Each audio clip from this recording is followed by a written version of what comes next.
Hey guys, welcome to Shane's Craft Review.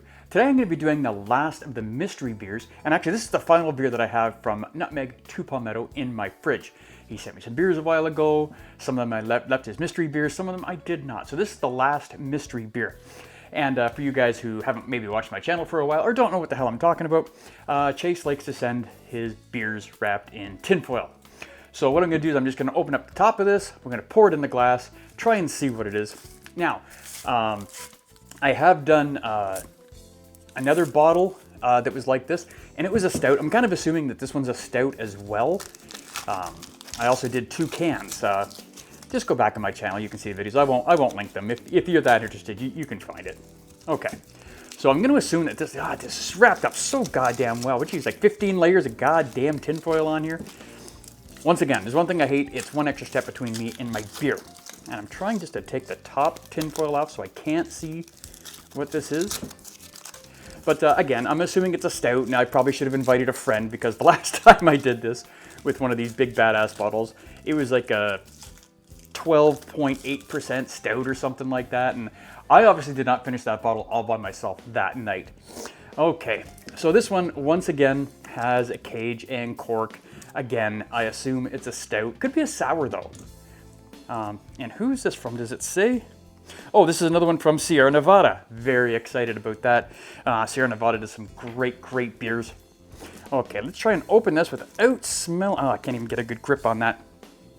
Let's try and open this without smelling it. I can't even get that off. I might have to even skip this part if I can. Oh, no, wait a second. I almost got it. Oh, there we go. Gun smoke. There we go. There's a whole ton of it there, too. Look at that. There's a bunch. Okay, again, like I said, I'm going to assume this is a stout. And, you know, because it's from Sierra Nevada, this isn't a Sierra Nevada glass, but it's close. Liability. Same state, sort of, I think. I don't know. Anyway, let's get it in the glass. Oh, this is not a stout. Oh, maybe it is. No, it's not. This is some... just from the pour going from the bottle to the glass. It was very clear. I shouldn't say very clear. It wasn't stout clear. But kind of weird. Okay, so let's move this bottle out of the way. And again, I'm far enough away I can't smell this yet. There we go. So this is that's kind of a funky color. It's like an amber, almost on the edge. It's got a slight like ruby hint to it. Very hazy. I can see the light through it, obviously, but not a whole lot. Can I see? No, let's try on this one. I can see a little bit of a shadow, but not a whole lot I can see through that. All right, well, let's get a little nose on this and see if we can figure out what the hell this is. Yeah, I think this is a sour. It's got a tartness to it. And I apologize, I can hear my furnace is about to start up here, so that'll be in the background. Hopefully my beautiful music that I always play in the background will cover that up a little teeny bit anyway. Yeah, this has got a tart kind of funkiness to it. Can't really pick up anything outside of that tart kind of funkiness. Could almost be it might be a farmhouse ale as well. I don't know, it's tart and funky, and I'm probably not going to like it very much, but you know what, I'm going to try. I've been surprised before.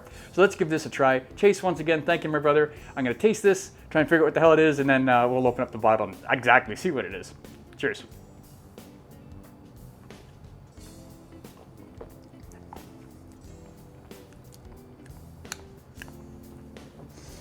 Okay.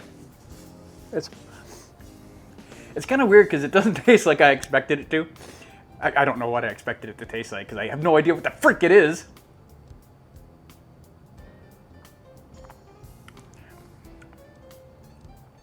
It's got quite a bit of a tartness to it, a little bit of a funkiness to it. It's not terrible. It's not to me, it's not great, but it's not bad. Okay, and that's half the battle right there.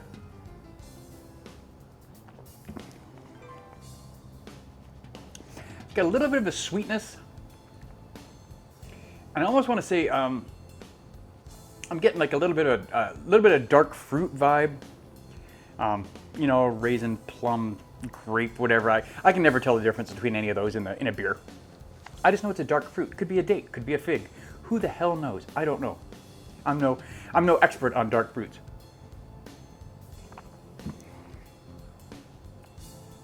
It's almost got like a farmhouse ale kind of funkiness to it. But not.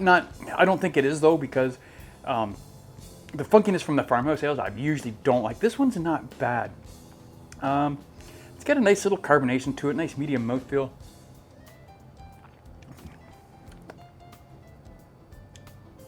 Yeah, again, it's not great, but it's not bad.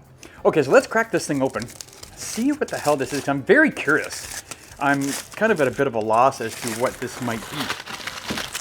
Okay. Oh, that's why I didn't know what the hell it was.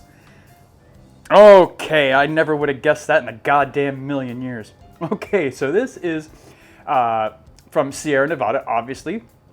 And this is called Friends of the Family. And I think, if I'm not mistaken, I think this is one of the beers Chase got for being part of some Sierra Nevada club. I don't know if it's a Beer of the Month club or something like that. I think it's one of the beers he got. I hope you got one of these, Chase, because I would feel bad. Anyway, so it's called Friends of the Family, and this is why I could not figure out what the hell it was. This is a barrel-aged IPA. That's right, a barrel-aged IPA. I didn't even know there was such a thing. This comes in at a 9.8% alcohol by volume. And it was made in collaboration with St. George Spirits. I should mention that as well.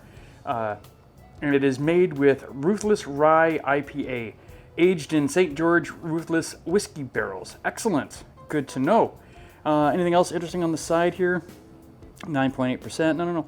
You know, it's not bad. Now that I'm kind of, I don't know. Like I said, it was very weird. I couldn't quite figure out what the hell it is. I'm not quite sure where that kind of tart funkiness is coming from. It's obviously not from the bourbon. And that was there was a flavor in there. I wasn't quite sure what it was. It's the barrel aging. It's just slight in there. It's not really right in your face. That's probably why I had a hard time picking it out. But you know what? This isn't too bad at all.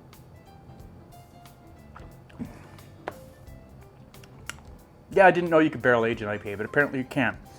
You know what, guys? Like I said, not a bad beer. I don't mind it. It's almost got, and at the end there's a little bit. I don't know if I mentioned it before. There's a little bit of sweetness in it as well, just slight. Like when I say sweetness, I mean like barely. But there's a little bit of sweetness there on the back end.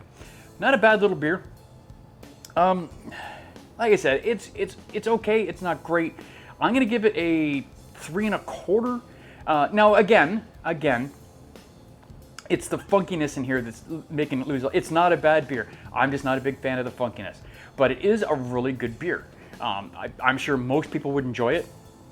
Once you start getting into that little bit of tart and a little bit of funky, I kind of break down this, because that's a personal preference. That's not really to say too much about the beer, unless your palate's like mine, and then you may not like this beer. But you know what? Not so bad at all. And I almost feel kind of bad because I think this is a limited edition beer as well. So thanks, Chase, for sending this along. It's like I said, it's not bad. I'm going to sit here and drink this whole thing. It's only 9.8%. He says it's 9.8%. It's not a big boy like a 13% or something like that. And I don't mind this one at all.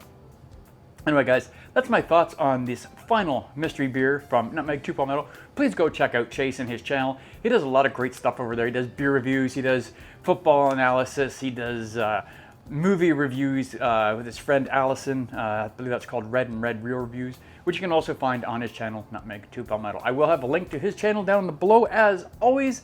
And other than that, I ain't got much to say. Anyway, guys, thank you so much for watching. I appreciate your time. Cheers.